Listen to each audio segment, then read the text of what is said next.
우리 학교 현장의 마음과 대한민국의 의지가 담겨 있는 것입니다.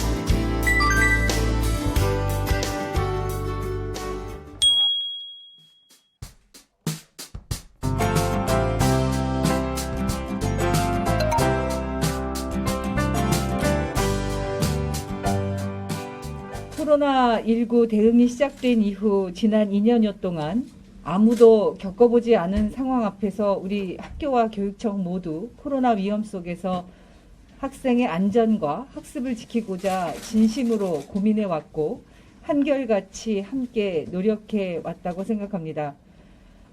2020년 2월 하순에 처음으로 개학 연기 결정을 했고 그해 4월 온라인 개학 방식으로 학기를 시작하고 전국 모든 학교에서 원격 수업을 전면 도입할 때 그리고 42만 명이 대단히 응시하는 수능 시험을 준비할 때에도 우리 모두는 처음 걸어야 하는 길과 그 선택이 낯설고 두려웠지만 우리 교육은 서로를 신뢰하며 도전을 선택했고 한 번도 쉬운 선택을 한 적이 없었습니다. 교육부도 어려운 상황이 생기고 깊은 고심을 할 때마다 176개 전국 시도교육지원청의 교육장님들께 상의를 청하며 지금까지 함께 해왔습니다.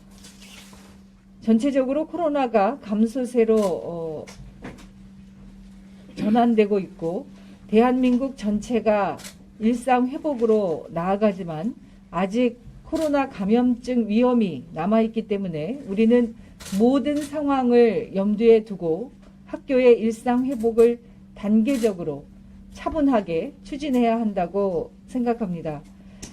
우리 학교와 학생들 모두의 일상이 온전하게 회복되고 코로나로 심화된 학생들의 여러 가지 결손을 최소화하기 위해 우리 학교와 교육청, 교육부가 해야 할 일을 끝까지 최선을 다해 나갔으면 합니다.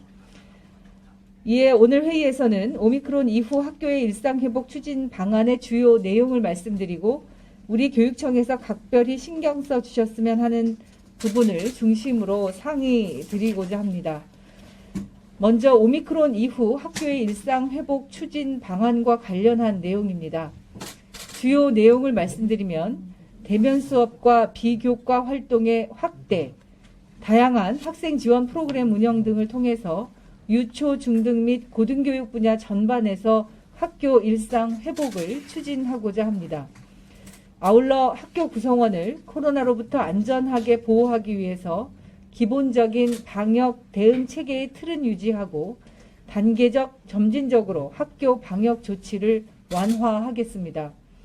이에 시도별 학교 일상 회복은 앞서 말씀드린 일상 회복 기조를 토대로 시도의 특성이나 방역 상황 등을 종합적으로 고려하셔서 추진해 주시길 당부드립니다. 또한 교육 회복을 위해서도 총력을 기울여야 하겠습니다.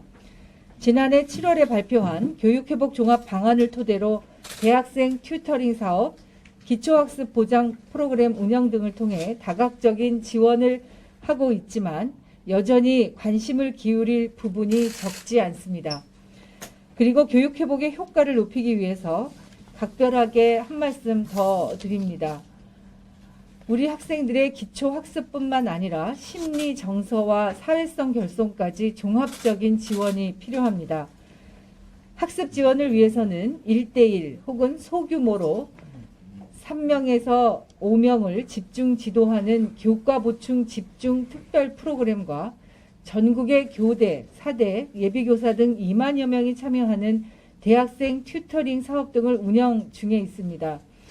이를 통해 기초학습이 부족한 학습뿐만 아니라 공교육을 통한 학습 보충을 희망하는 학생들 상당수를 지속적으로 지원해야 하겠습니다. 아울러 심리정서의 복합적인 지원을 위해서 두드림 학교 지원 대상을 전국에 희망하는 모든 학교로 확대해서 운영 중에 있고 전국 176개 모든 교육지원청에 학습 종합 클리닉 센터를 설치해서 학교와 학생의 심리 상담 등을 지원하고 있습니다. 두 번째로 유아, 직업계고, 취약계층에게 지속적으로 맞춤형 지원을 하는 것이 중요합니다. 유아의 심리 정서 상담을 지원하고 노후 유치원의 놀이공간을 지속적으로 확충하고 있습니다. 그리고 코로나19로 인해 현장 실습 기회가 부족해진 직업계고 학생들을 위해 기능사 자격시험 횟수를 추가했고 자격 취득에 필요한 교육비 등을 지속해서 지원 중입니다.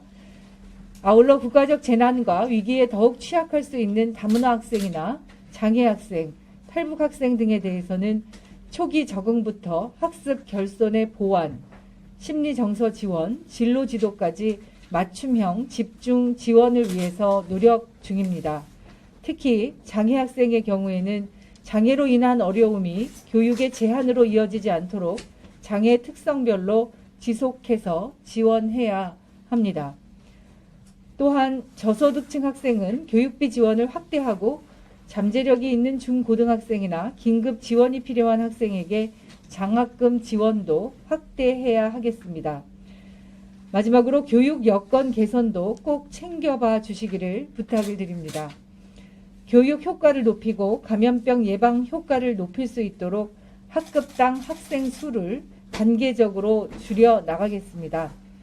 이를 위해 3개년 계획을 세워서 2024년까지 총 3조 원을 투입 중에 있습니다. 한편 학교 무선망 구축이나 특별교실 전환, 모듈러 교실 배치, 학교 증축 재정 지원 확대, 그리고 학교용지법 개정 등을 통해서 여건을 지속적으로 개선해 나가야 하겠습니다. 제가 말씀드렸던 교육 회복은 길었던 코로나 위기를 이겨내기 위한 우리 학교 현장의 마음과 대한민국의 의지가 담겨 있는 것이니 시도에서도 관심을 기울여 주시길 바랍니다. 교육지원청의 어려운 사항 그리고 애로사항들이 있으면 오늘 회의에서 말씀해 주시기를 부탁드리고 앞으로도 교육부나 교육청으로 교육지원청의 의견을 신속하게 전해주시고 지속적으로 소통해 나가길 기대합니다. 그동안 많이 애써주셔서 진심으로 감사드리고 우리 아이들의 일상 회복을 위해 우리가 조금 더 힘내자는 말씀도 아울러 드립니다. 고맙습니다.